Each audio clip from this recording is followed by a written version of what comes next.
असा आळण भात तुम्हाला बनवायचा असेल तर हा व्हिडिओ शेवटपर्यंत बघा। अर्धा किलो चिकन स्वच्छ करून घेतले। आळण तयार करण्यासाठी पातेल्यामध्ये थोडं तेल घालते। जिरे, तेजपत्ता, दालचिनी, चक्रीफूल, मिरी, लवंग, वेलदोडा, लसूण आलं पेस्ट। आता यामध्ये चिकन घालते।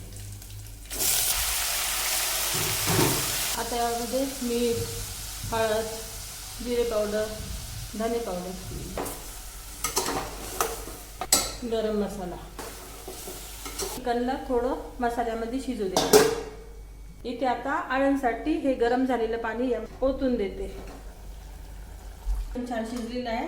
आता यातून चिकन बाजूला करून देते। आळण भात करण्यासाठी यामध्ये पातेल्यात तेल टाकते।